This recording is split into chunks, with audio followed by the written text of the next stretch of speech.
Good morning, everybody. Dear colleagues, dear friends.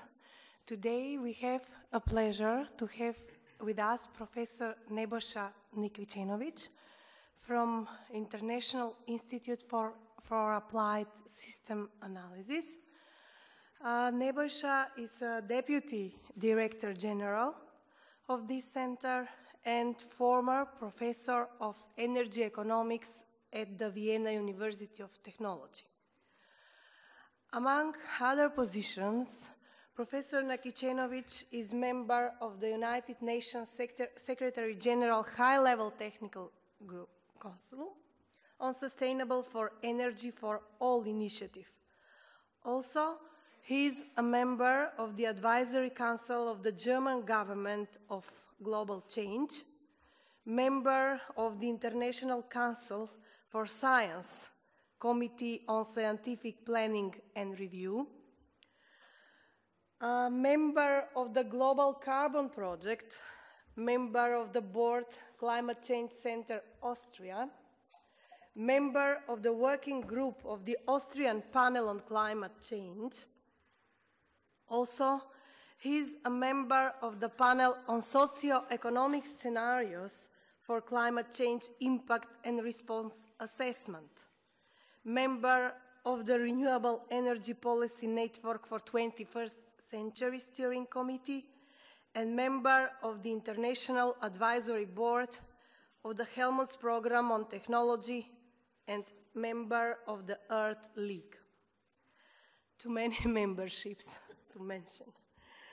Also, he has authored more than 300 publications and is also editorial board member of several scientific journals, such as Journal on Technological Forecasting and Social Change, Climate Policy, Energy Policy, Current Opinion in Environmental Sustainability, the International Journal of Energy Sector Management, Ecosystem, Health and Sustainability, the Scientific World Journal, Environmental Innovation and Societal Transitions, and the Journal of Energy Strategy Reviews.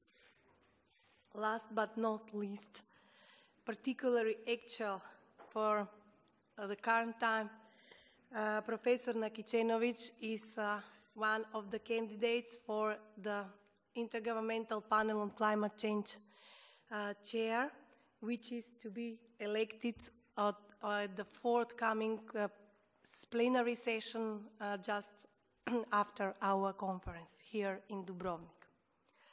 Also, I would like to mention that this plenary session lecture will be webcasted online, so all of you are invited to invite your friends to follow our lecture here. So, Professor Nakicenovic, the floor is yours.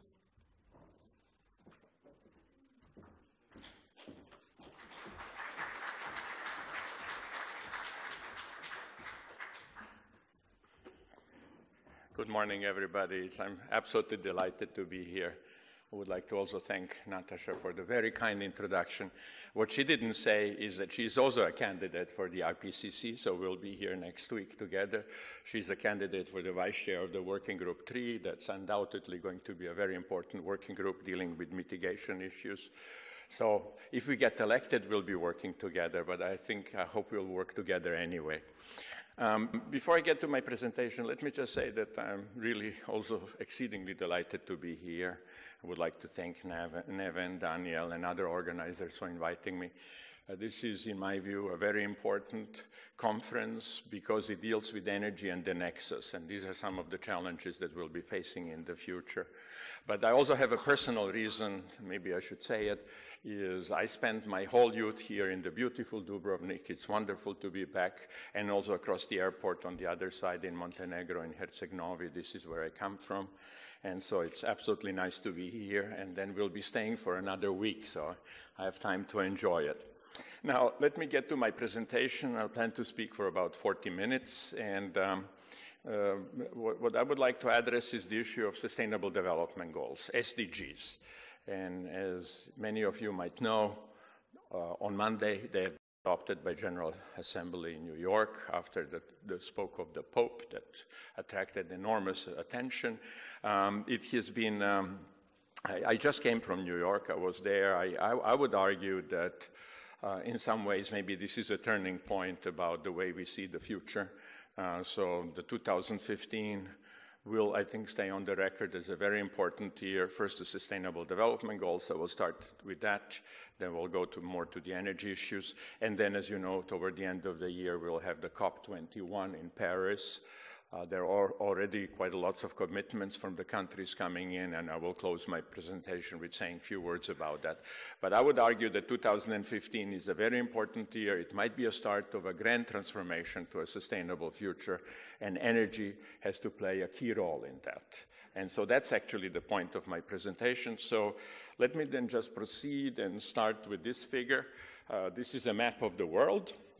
You can see the time clock running below, and the counter of the emissions, starting with the beginning of the Industrial Revolution 150 years ago. You can see UK, current United Kingdom, and Europe starting to get color, and also United States. This is essentially carbon intensity per unit area. And you can see here how the Industrial Revolution spread around the world as the time progresses. Now we are in the 60s, and then slowly after the 60s, we have this grand acceleration where essentially fossil energy becomes the dominant form of energy throughout the world. Today, 80% of energy is fossil in the world, and without the fossil energy, we couldn't support our economy, we couldn't support our standard of living. It is the motor of our economy, there is no doubt about it, and this is why the transformation also to a zero-carbon future will be exceedingly challenging how to achieve that, because we need fossil energy essentially for everything we do. So it's a huge, huge challenge ahead of us. And let me just say some benefits of the Industrial Revolution, because we also know what the disbenefits are, namely climate change and many environmental impacts. But the benefits are that the economy grew 100-fold in this period that you have just seen on the screen, 100-fold, and we live in a global economy of 100 trillion US dollars. I think it's more precisely, it's 106 trillion US dollars. There are about 7.4 billion people in the world. So if you divide those two, an average income for a family of 4 would be on the order of $50,000. I mean, that's should be enough to guarantee the minimum for everybody. But you all, of course, know what the problem is. The problem is of exceedingly unequal distribution. So we have these two challenges. One is that we depend on the fossil energy, and we have to find the ways of how to decarbonize our economy. And second problem is how to connect those who have been left behind. I mean, that should be the main objective. So I said, you know, $50,000 per capita should be enough for everybody, and yet we know that 1 billion people live in absolute poverty. And so let me just show you this from the Credit Suisse, a pyramid. You can call it a poverty pyramid or affluence pyramid as you want.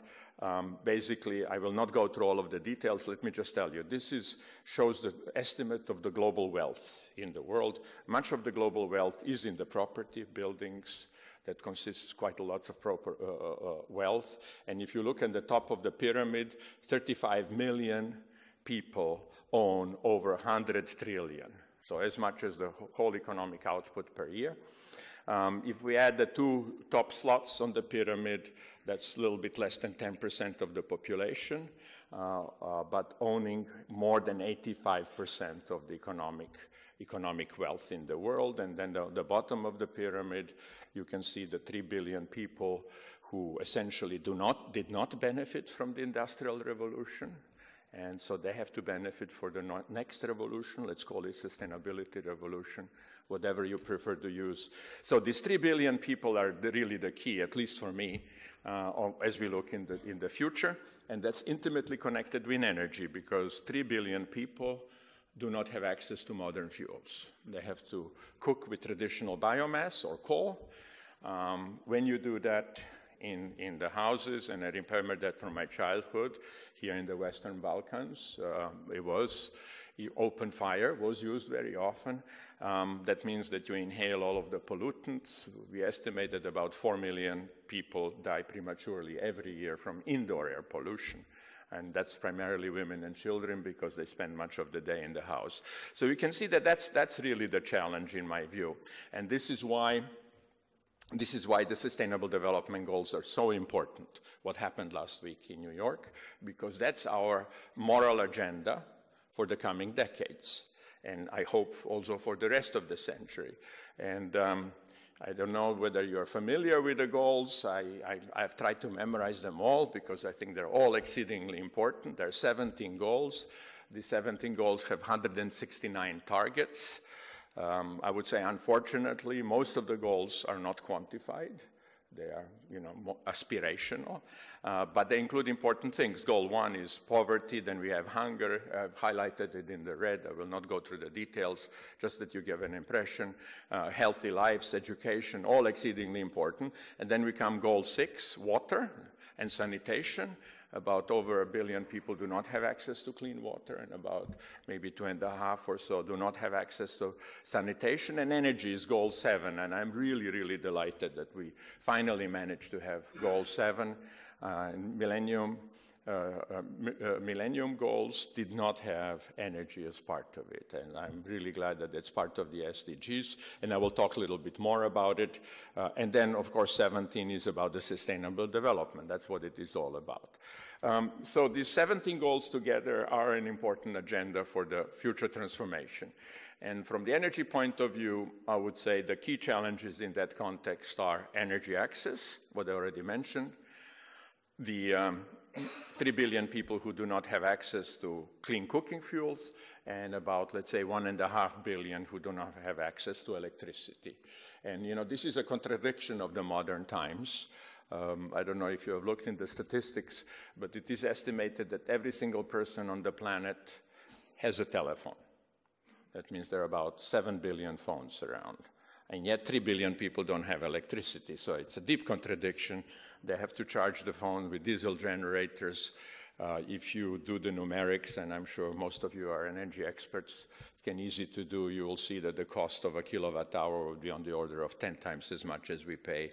So the poorest people in the world have to pay the highest electricity prices. It just shows how unjust the world is, and that's why access should be number one as priority. Let me just say that much of what I will talk about is based really on 3 reports, and I just wanted to show you 2. One of them is the Global Energy Assessment. Sorry, upside down. It's the right way. This is the executive summary of a report that 500 people developed. We worked on that over the 6 years. And access plays a central importance here. And the sustainability transformation, our estimate is that we would need on the order of 40 to 60 billion per year for the next 20 years to provide universal access, assuming, of course, institutional and other arrangements are right. And this is the second report I would like to show you. This is the report that we did for Austria with 240 authors. And it was quite a sensation. We presented it together with the IPCC last year in Vienna, and it caused quite a lot of sensation in the media because one simple fact is that Austria is warming twice as fast as the world, at about 2 degrees over the last 30 years, compared to the world with less than 1 degree. And that, of course, is a reason for concern. So we have access on one side, and the third literature I'll be used is the IPCC report, of course.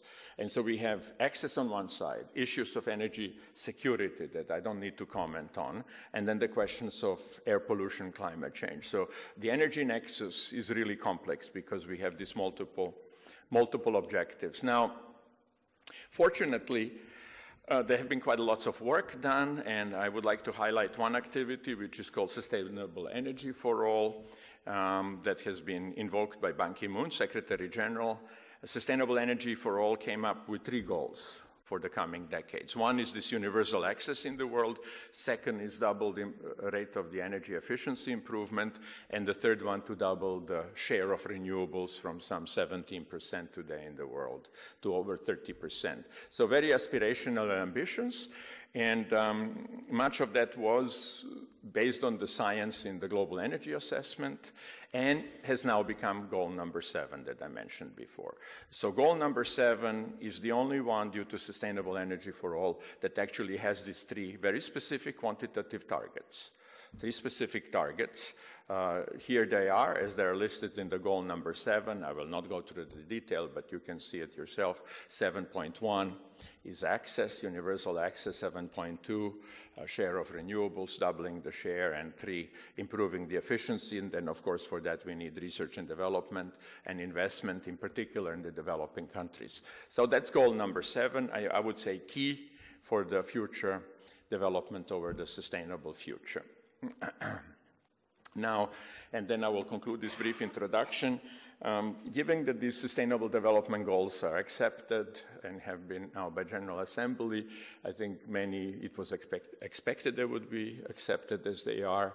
So in March, a number of us organized a new initiative called The World in 2050.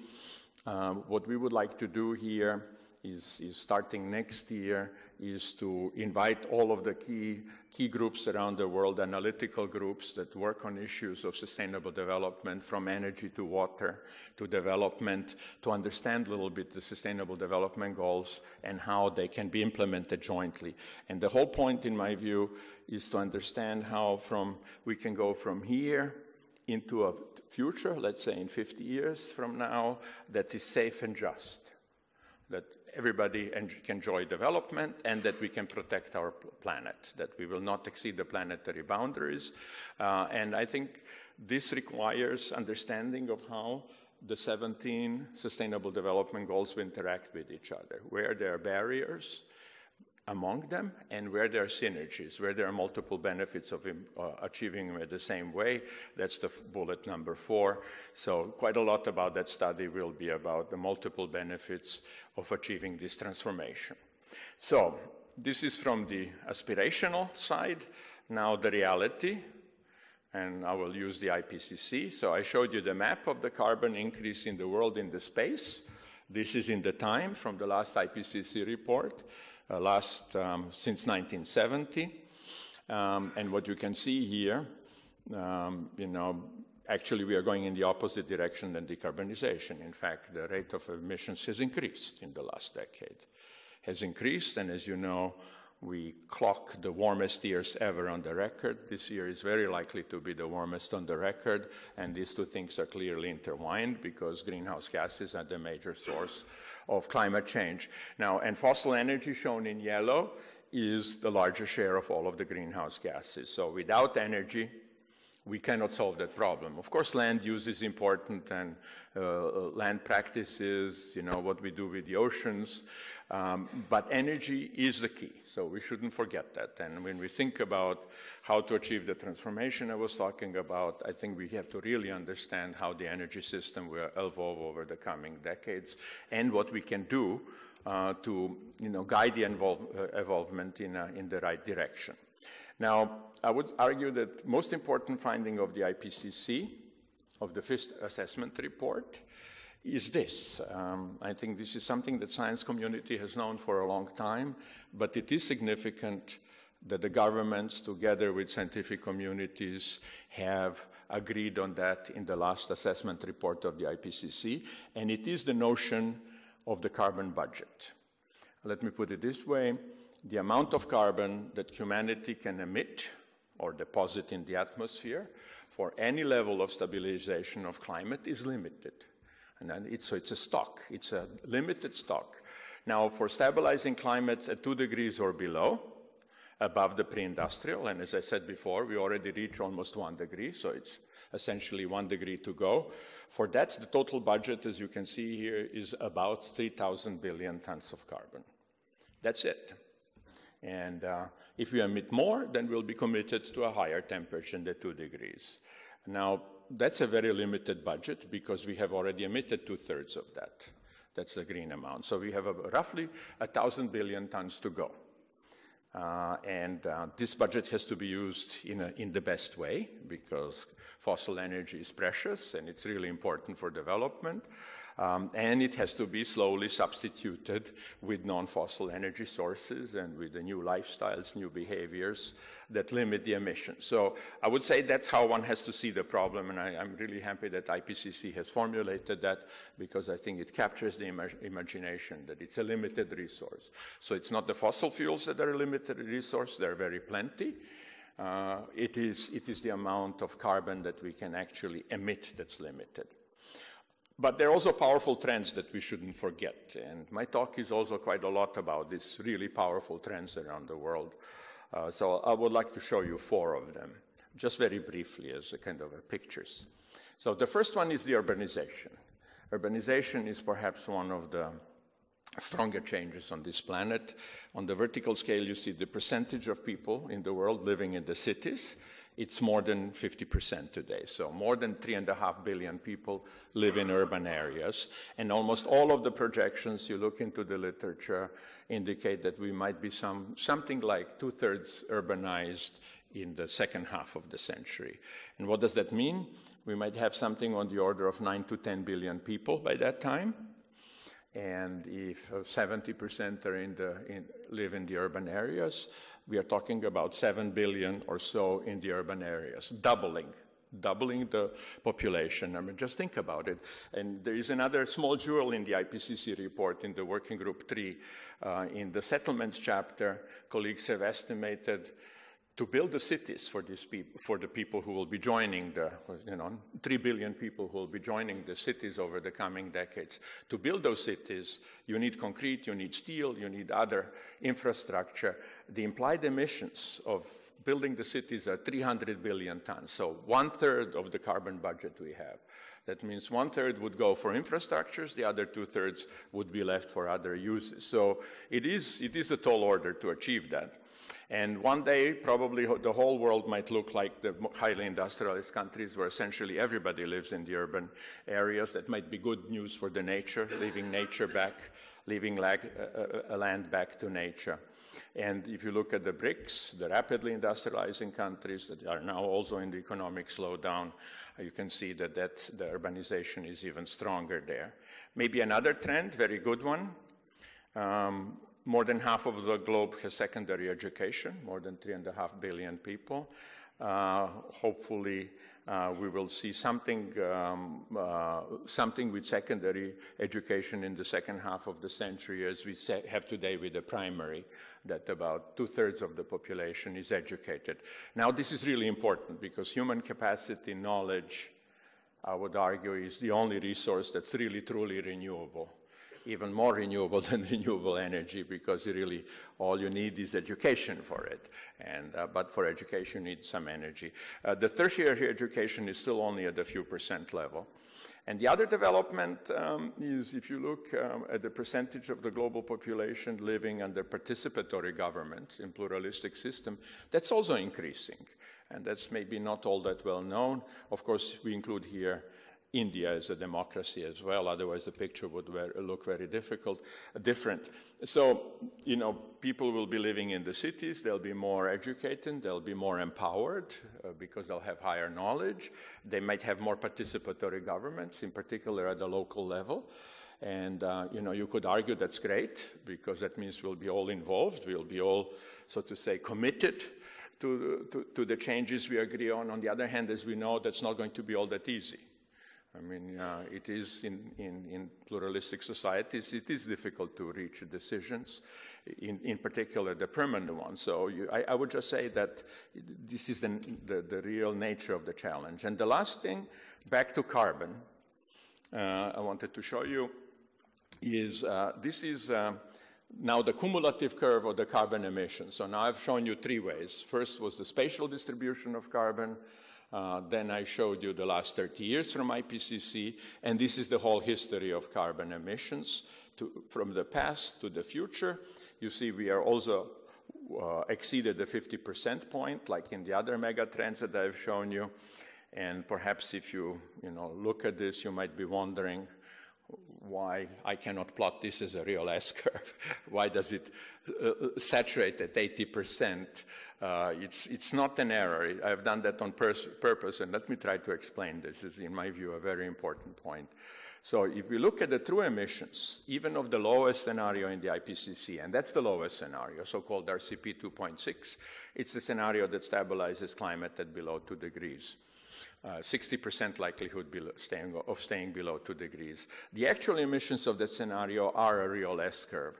And the emissions I've shown you is the amount of carbon that can be deposited in the atmosphere. So the difference is we would exceed 1,000 billion tons, even in the lowest scenario. We would emit more than 1,000 billion tons. We would exceed the budget. In this scenario by about 1,200, depending on the model. So we would exceed the budget by 20%, meaning that we would have to remove 20% of the carbon from the atmosphere, and that's why I call it net negative emissions. Now, again, a technology we don't have, a technology that we don't know whether we can upscale, a strategy that's very risky because we also don't know whether the Earth system will react in such a way. So basically, if you imagine, until now, at least I thought, until about 10, 20 years ago, that we could approach a stabilization, say, of 2 degrees from below. Let me put it that way. We slowly increase the emissions, and we reach a peak, and then we go down to zero, so that the concentrations of greenhouse gases follow an asymptote, and then the temperature stabilizes, increases and stabilizes. This is different. So we have passed the threshold of being able to do that, at least as far as the analysis show. Most of the scenarios need this kind of net negative emissions, and that's a different reality. That means exceeding the concentrations that are required for 2 degrees, then removing carbon to go down to those concentrations. So you approach from above. It's a different game. Now, how could you do this? Well, again, energy is the key. One strategy would be sustainable biomass, together with carbon capture and storage, which is not a technology that everybody would like to see around. At least where I live in Austria, it is not an option that's considered to be viable. Norway, US, Canada, China will go in that direction. But it's a technology that we have to still upscale and so on. The other possibilities are forestation or enrichment of the carbon in the soil. So all of the things that we actually don't have. So this is the big elephant in the room. Now, let me come to the second part of my presentation. What I would like to allude to before I come to the real conclusions is that I think the awareness of how difficult this is really increasing. And this is a very schematic graph from the WGBU. You mentioned that's the German Council on Global Change. We produced 2 years ago a report about the grand transformation. In my language, it's about doing more with less. It's all about efficiency and somehow changing our attitudes toward the future. Now, we have argued that the legitimacy of the business as usual, of continuing doing what we are doing now, is being eroded in the world, that there is an increasing number of people who realize that there is increasing problem perception that we cannot go that way, and there are also a number of factors of change. We have seen that in New York, but also in the past. You have green businesses that are very active, cities themselves, civil society at large, scientific organizations, and I think science here has an incredibly important role to play, and also different NGOs, including NIGOs, are pulling the resources together to understand and formulate the vision of a sustainable future. That will need to lead to policy regimes, otherwise we will not see the change. It's required to have policy regimes, and I would argue also new values and norms. And in some ways, I mean, I don't think that this should be seen too abstract. It's the same way as internet and smartphones have changed the way we behave. I think sustainable future will also require that we see things differently, consume much less, at least in the terms of the material goods, increase what's called the metabolism of the economy to reduce the waste and so on. And this is the Pope's encyclical, which, by the way, I would recommend reading to everybody if you have not read it. It's a moral piece, really. It's not scientific, But it's based on good science, which I think is very refreshing. And as I said, in New York this week, that was a real sensation. Also, I think symbolically, the Pope used a very small Fiat 500 as in the motorcade. I don't know if you've seen that on the TV. That's another way of thinking about dematerialization. He used a very small car, and around him were these huge SUVs that the US Secret Service used. So it was an incredible contrast of humbleness. But I would recommend it's available in all languages, just to look at it, because I think it's an immoral issue, and we see more. Pope is symbolic for many religious leaders around the world, also of different confessions, thinking that we need to look at the future fresh. Now, how big is the problem?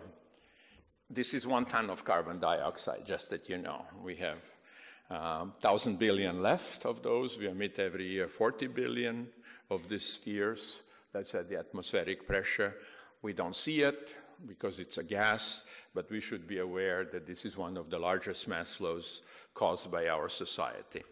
So, before I come to the real conclusion, let me just say it's not as simple at all as it seems, at least the way I've stylized it in my talk.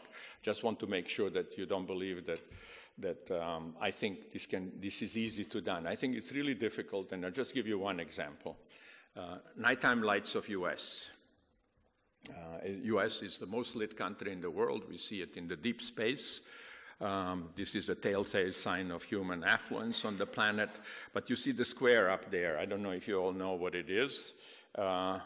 It's the Bacon Field in North Dakota in US. This is the flaring of gas from shale gas production. US has built more gas wells in North Dakota than the whole world has built together. I mean, it is a true revolution, and it's a revolution that I might like. It's a revolution that many might not like, because there are also environmental issues associated with shale gas. But it is something that one has to keep in mind. So, you know, as we develop renewables, and the renewable investments are now exceeding the fossil investments in the world, we shouldn't forget that all of the technologies are progressing. I guess the good news is that gas has the least carbon emissions from all of the fossil energy, but you also have to make sure that not much is vented, and at the end of the day, it also produces carbon dioxide. And, you know, that has led to a large bifurcation in the world. Not only have the oil prices fallen through the floor, but also we pay different prices for gas around the world. So if you look at this figure, shows the price that we pay in Europe, price that Americans pay for gas at the bottom of the curve, and then the Japan price, the red curve. So you can see that the difference between Europe and US is almost a factor of 4. We pay almost 4 times as much for gas as US. That explains a lot of the difference in the energy systems. That's clear. Economics is a very powerful source, and also explains why, by some estimates in Europe, we have closed some 60 gigawatts of gas power plants. They're either mothballed or run in the reserve, whereas US has replaced coal by gas. So there is a big bifurcation here. So in Europe, we have introduced lots of renewables, but at the same time, because gas is expensive, it's also being squeezed out. It's also in the merit order, the last energy source. Coal is coming back through the back door. So it's a contradiction of terms that, you know, we're investing quite a lot in the renewables to decarbonize the energy system, and yet you are going back to coal without carbon capture and storage. And in US, of course, cheap gas might be blocking the big transformation, you can see. But interestingly enough, it has led to similar rates of decarbonization in North America as well as Europe. And then Japan has a very special situation, as you know, after Fukushima, exceedingly expensive gas. So Japan might be also replacing some of the nuclear power plants that will not go online by coal. So it's not all going in the right direction. So decarbonization, while being a long-term goal, is, I think, hampered with many stumbling blocks on the way. So what I really wanted to now come to a little bit of a conclusion of my talk in the last 10 minutes, and show you, based on the global energy assessment, and this is equivalent to the scenarios done in the IPCC, how a sustainable future might look like. And this is just as an illustration. So here you see the history of energy. Today we need more than about 500 exajoules of energy worldwide. 80% is fossil, black, red, and blue. You see the biomass, still a very important source at the bottom in the 10% area, and then renewables and nuclear on top. So that's the current situation. How could a scenario look like that fulfills the 3 goals of SDG 7, Sustainable Development Goal 7, plus the 13, stabilizing climate at 2 degrees and eliminating air pollution, all of the things I was talking about? How would a scenario like that look like? Well, here's a possibility. I call it a transformational pathway. This scenario, as you can see, over the next 2 decades globally, would have huge amount of energy efficiency improvements. So in some ways, rational use of energy and energy saving is the largest energy resource we have. And this is the mythical low-lying fruit. It's also usually the cheapest, but also usually the resource that's not being exploited. Now, also in this scenario, there's a huge transformational change in the energy system toward renewables. Half of the energy would be renewable in the world. So we would exceed the target of doubling the renewables, a real tall order. You might notice here that, I don't know whether you discern the colors, but the nuclear, this is also a nuclear moratorium. So it's a kind of a German, Austrian, Swiss perspective on the world, hypothetical, of course. It is a scenario. The question here, we wanted to know, can we achieve this transformation even without nuclear? And can we do it even without carbon capture and storage? Because many would be against. And the answer, yes, there is a scenario like that. But it's not a free lunch, because you need quite lots of biomass, as you can see. The biomass will double, exceeding 100 exajoules, and many colleagues working on sustainable biomass believe that is really pushing the upper limit of what's sustainable and where you have the competition of land for food and other purposes. So it's not an easy scenario, it's a very difficult scenario. But one has to look not only at the energy area, and at this conference we are talking about other things. So let me just show you how the water demand of that scenario looks like. Right now, but this is just the water for energy, and then there is an issue of energy for water, the whole nexus. I will just, in interest of time, focus on this question.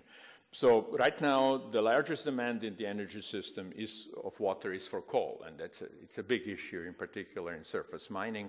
You can see about half of the water required for energy system is in coal, and then also you need a lot in the power plants and so on. Now, in this scenario, the demand would go down because coal would go down, but renewable demand would increase. So much of the future, there would be a substitution away of water demand for fossils toward the water demand for the renewables. But the good news is, as you can see, that the water demand would relatively stay flat at the current level. So this scenario, you could argue, has an energy system that's consistent with decarbonization and universal access and eliminating air pollution and improving energy security in the world, and it does not put overly high stress on the water system. So it sounds reasonable, but from the energy point of view, as you all know, it's very difficult. So where is China there? Where is India? Where are the countries that will probably rely on nuclear? Where are the countries that might be building carbon capture and storage because they will not leave the coal age that quickly? Well, there are many scenarios in the literature. We have looked at over 40. Here's one with a full portfolio. In this scenario, as you can see, it looks a little bit different. In this scenario, we would achieve the same goals, decarbonization as well. It's also consistent with 2 degrees. But we would not phase out fossils as quickly as in the previous scenario, and here also nuclear would stay as a part of the portfolio. But then what you need is carbon capture and storage. You cannot square the circle. This scenario would have higher emissions than consistent with the 1,000 billion tons budget. So some of the carbon from the fossils has to be removed and stored, and we would need to develop those technologies. But on top of it, it also needs net negative emissions, as I mentioned before. And IPCC has analyzed over 1,000 scenarios in the literature, energy and land use scenarios in the literature. And let me tell you that I just have to report that it's important. that the vast majority of those scenarios has net negative emissions, a technology that we de facto don't have. The only place where I would imagine one could do that today, if there was, financial means, would be, for example, in Brazil, where when ethanol is produced from the biomass through fermentation process produces CO2, it would be, I would say, in quotes, relatively cheap to collect, pressurize and store underground. But we don't have anything of the sort. What we do have is a dozen pilot projects of carbon capture and storage, mostly from fossil fuels, that remove on the order of 1 million tons per year. In these kind of scenarios, you would need to remove billion tons of year, so a scale up of a factor of 1,000. And that's really the tall order. And then you can see this is how much carbon capture and storage you would have in this kind of scenario, huge amount of ramp up of the technology, large scale up, large investments, and a problem to be solved is water demand would be increasing. For example, for shale gas and oil, you need significant amount of water associated with a number of environmental problems that also needs to be brought under control. So, of course, it's possible to do water use mitigation strategies like dry cooling here, save water in extraction of fossils and the deposition of carbon. But all of these futures are difficult. I mean, this is what I would like to communicate, at least from my point of view. So we don't really have time to lose if we want to achieve the decarbonization revolution. So time might be the most limited resource. So let me then focus that in the last few minutes just on the time issue. This is how the transformation would look like dynamically. These are historical emissions, and the green band is how the emissions would have to look like to be consistent with the 1,000 billion tons cumulative emissions. There are a number of scenarios there, but essentially most of them are negative already in the last century, as I mentioned before. You can see here, this is the IPCC that I've shown you. These are other IPCC scenarios. I don't need to go into the detail, but you can see that this funnel, consistent with 2 degrees, is a real deep transformation of the energy system. These are the global energy scenarios, and so on. So basically, it means an immediate peak. The later the peak comes, the more negative emissions we will need. So it's a stylized way of looking at it.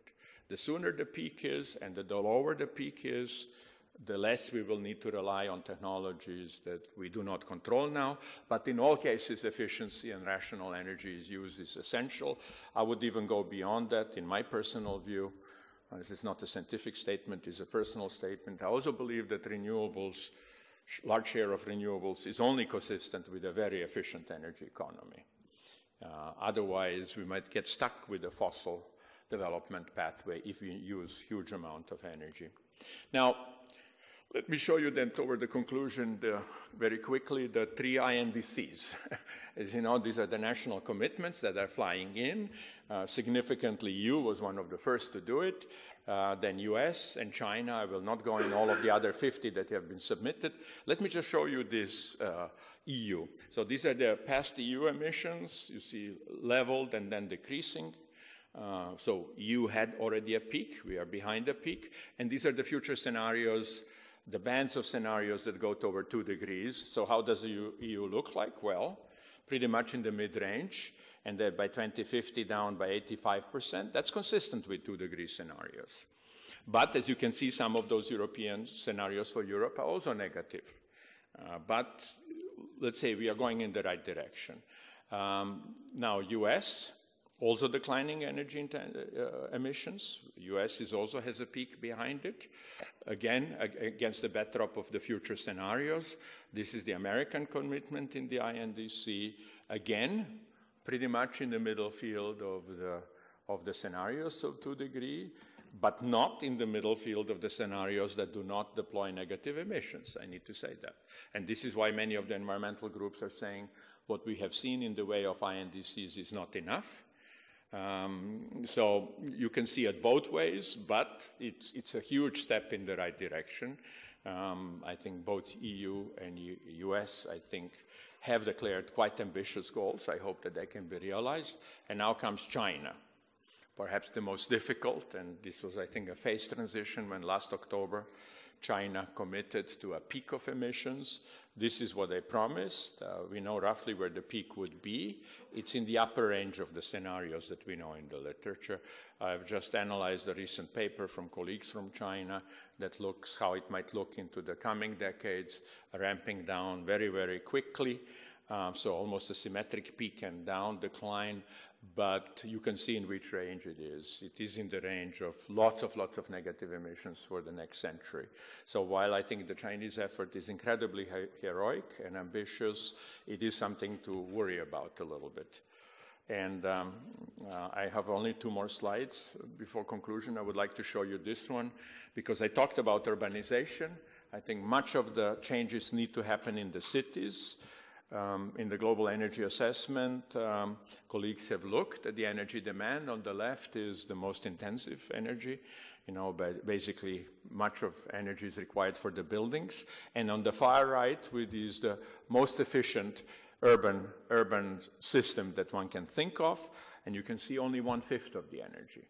So, you know, as we build the cities over the coming decades, as 3 billion people join the cities, we really have to think about it. This is one of the strongest possible lock-ins if we cannot achieve this transformation, and it's connected very much with the mobility and the many other things. And so the last thing I wanted to share with you is this graph, and in my view, perhaps the most powerful. This is also in the last IPCC report. So I mentioned at the beginning that we live in the $100 trillion economy. This is the percentage of that 100 trillion on the vertical scale.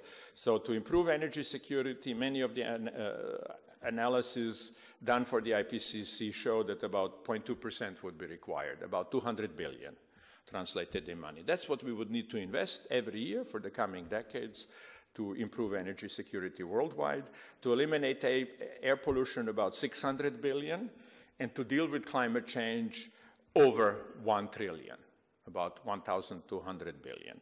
So these are, roughly speaking, you can see there is some uncertainty, that's the blue range across the models, but that's roughly the order of magnitude. Now, the analysis showed that, and this is the nexus, I think the great advantage of nexus thinking. The analysis show that if we can do all of those three things at the same time, the total investment would be significantly less than if you stack them on top of each other. So we would be, and this is one of the, you know, the biggest problem, I think, in energy area is the investment, because many of these things that we talk about is very energy intensive and investment intensive. So the integrated solutions are important, and this is also one of the reasons why I started with the Sustainable Development Goals, how one can merge them. I see many potential benefits of trying to do that jointly. So that's basically it for this morning. Thank you very much. I hope it was not too fast.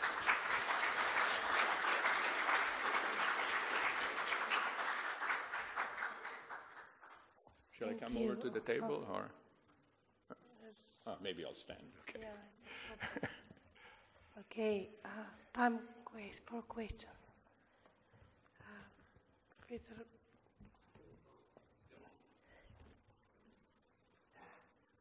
Thank you. Jiří Klemeš, University of Pannonia.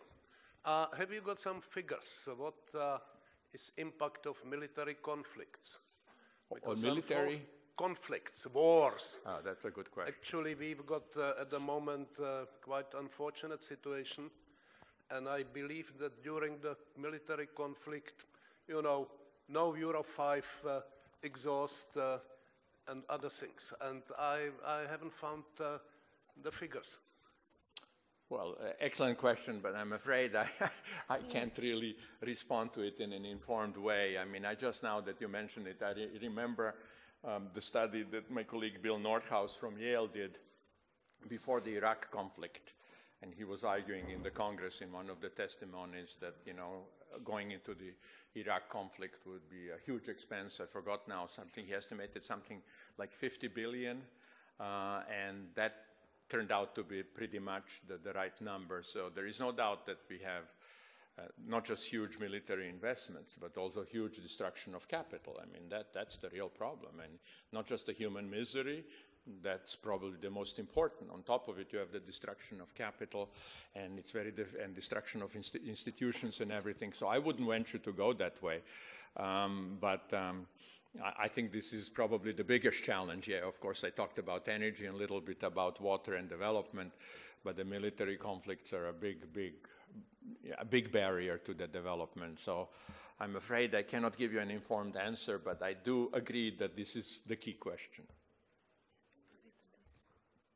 According to the International Monetary Fund calculations, there is $4.5 trillion of subsidies for fossil fuels per year, which is 4% of the global GDP, which we are giving to increase the carbon emissions, and it is 4 times more than you say that it's needed to actually reach 2 degrees. Yeah. What is your comment on that? No, well, thank you for that question. I'm happy you raised it because I think this is another essential point. So let me just frame it this way. So the estimates that we have made is that we invest in the energy investment, not the cost, that the investment of the energy system today are roughly 1,400 billion per year, and I think about 300 billion are the renewables and so on. Very little for the energy access, by the way. Tiny little speck. That's a big problem of it. So 1,400 billion. Now you're saying, you know, the estimate is that might be 4,000 billion going into energy subsidies. I know also that the lower limit is probably on the order of 500 million, depending what kind of calculation you use. So the number might be anywhere between $500 billion to $4 trillion. So it dwarfs actually the investments. You know, it's either 50% of investments or a multiple of the investments. And as you say, it blocks the change. Now the scenarios that I've shown you, there we did very careful assessment of the investments. They would require, essentially, you would need to double them for the total energy system, because climate was 1.2, but to do the whole thing, maybe we need twice as much, the total energy transformation. So it's, I mean, this is what's important about your question. So we actually have the financial flows, even in the energy system, to do it. But what we don't have is the direction. So the gradient is wrong. So you know, so in some ways, you know, sometimes I use this expression, if you ever read Alice in the Wonderland, you know, sometimes I have a feeling, you know, we take 2 steps forward and at least 1 step back, and sometimes maybe even more than 2 steps back. So that's, I think, our challenge. And, you know, just for my personal view, I don't want to sound too activist, but, you know, I mean, we have very little time left. And if this kind of subsidies continue, that further energy-intensive lifestyles, that further emissions, that further, I mean, even local air pollution in many ways in most of the world, that's more important than climate right now. So this is the key thing. But how to change it? You know, I've talked a lot with other experts who know better than I do. But as we are all aware intuitively, I think very few politicians would dare to get rid of the subsidies before election. If anything, they might promise new ones. So I think that's our challenge.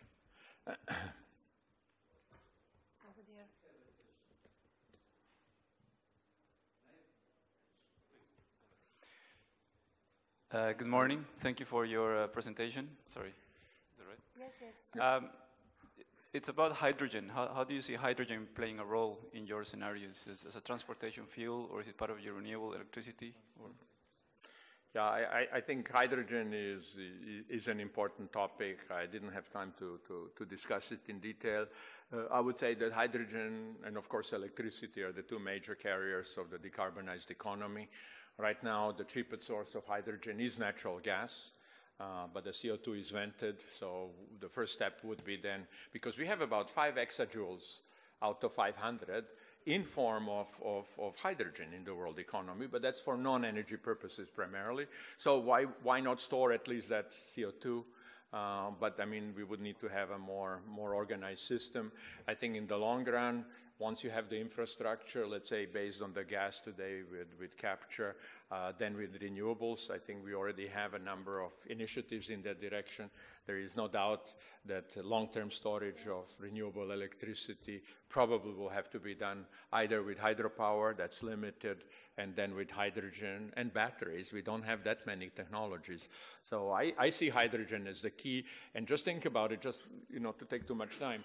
I mean, if we have an electric mobility, for example, then the cars do not have to carry huge batteries around. They could have small range extenders based on hydrogen for small trips. Then it wouldn't cost that much, especially if you can rent the fuel cell, if you don't have to carry it in the car. So I think we are at the beginning of the brink of increasing the role of the hydrogen economy. So I've been always very positive about that, but as you all know, the costs are there. Hydrogen is an expensive energy carrier, so it has to have the right niches with huge value added to really penetrate the market. Okay, next question. Thank you. This is Professor Kilkis from Başkent University. Thank you so much for the excellent presentation. In response to one of the comments earlier about wars, can you just speak closer to the microphones? We're all here. I would like to respond to one of the earlier comments about wars, military actions. Most of the military actions, as we all know, are plotted by large, big countries for energy and water. So there's a great conflict. On one side, here we are trying to conserve energy, trying to conserve water, but the other side is fighting war for energy and water. So do you think there might be a hope in the future to convince those war-happy politicians to see that there is another way to get the energy and water, which is conservation of energy, conservation of exergy, rational use of energy? Do you have any hope for that? Thank you.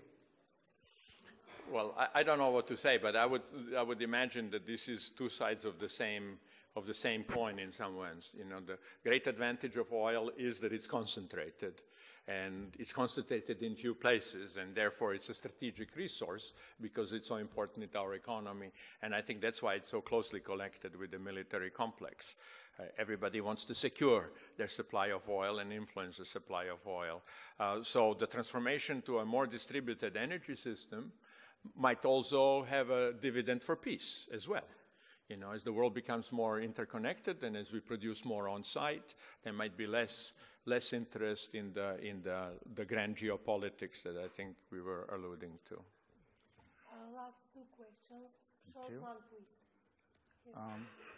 I'm Professor Ayedun from Nigeria. I just want to ask, what are your views on the role that the third world needs to play in this scenario that you have painted in order to achieve these goals? Can you just, excuse me, can you just repeat on the, did you say Cold War? What is the role, the third world, the developing countries that we need to play in achieving these scenarios? Yeah. The most fundamental question, well, I mean, the number one is, I tried to say at the beginning, I think the most important is that the 3 billion who do not have access have access. I mean, I think the estimates for sub-Saharan Africa are about 750 million people in rural areas that do not have the access. I see that as absolutely priority number one. And I think if you look in the studies, the really good news is that if that's done sustainable, if that's done right, it will actually also help toward the environment and the climate goals. So development is in many ways number one. The question that I am posing here is, can we have a development that my friend Jose Goldenberg calls leapfrogging? Can we have the development where the countries that are now embarking on very rapid growth rates, and Nigeria is one of those, will it be possible to avoid the material-intensive pathway that we have seen in the north that's actually endangering the planet and our existence? So is there a new way? Would it be possible there, where we are building the new capital, where the huge cities are emerging, like in sub-Saharan Africa, would it be possible to embark on the new way? Well, for that you need a capital. And I think capital and institution is the key thing. And from my point of view, I think we are doing way too little as a global community, way too little to provide, to de-risk the investments. I think that's blocking the capital flow. It's not the profitability. I think profitability is there. I personally believe that people perceive too high risks in investments, and clearly much of that money would have to be endogenous. This is why I'm a big fan of the Sustainable Energy for All initiative, because that's the primary focus of that initiative. And so I think that comes first, and then other things that I was discussing. Okay, last question here. Professor Soroka from Ukraine. I should like to put you a question about physical background. The physical background is connected with radiative heat transfer and selectivity of emission of CO2. And the same nature has the selectivity and the radiative properties of water vapor. What's your opinion? How is divided the influence of CO2 impact and water vapor impact? It's a very important position. Yeah, definitely very important, and this is one of the positive feedback loops of the climate problem. Namely, as we increase the concentration of the greenhouse gases, more water vapor comes into the atmosphere, and water vapor is the most important greenhouse gas. But the question is of the causality. What comes first, right? Yeah. Yeah, water vapor is you can call it a greenhouse gas, even if the UNFCCC does not characterize it as such. And so as the concentrations of greenhouse gases increase, also the water vapor increases, and that's a big positive feedback loop on the climate system. Yeah. But water vapor is not accounted as a greenhouse impact gas. No, it's not, because it's an indirect effect. No.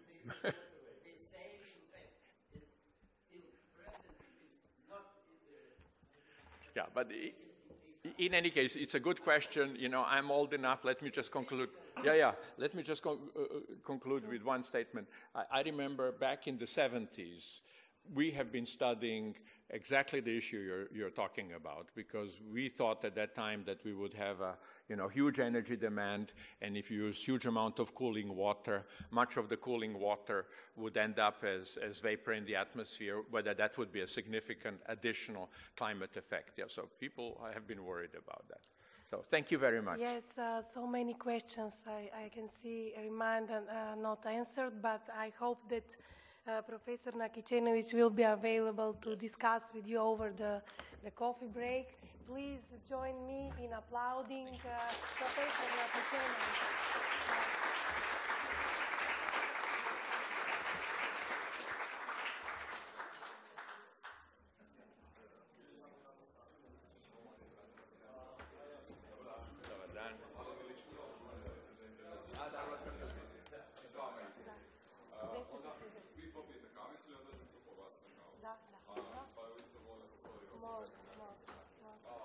A možda bi bilo dobro da slušamo da idemo dalje, tako da se ne prihvati. Da. Dobar dan. Ne, dobro je. Sve ok. Sad se moram mijenjati šifru. Sad šifru i sad ću mi znači hoćete samo zamoliti da kako se zove, meni se aktivirao Office, je mogu to i Milano napraviti. Ukratko, jer i njemu isto iz nekog razloga. Ja kad sam updateo na Windows 10, nesto mi je iz nekog razloga. Nisam znao za tu šemu. Pa nisam ja znao.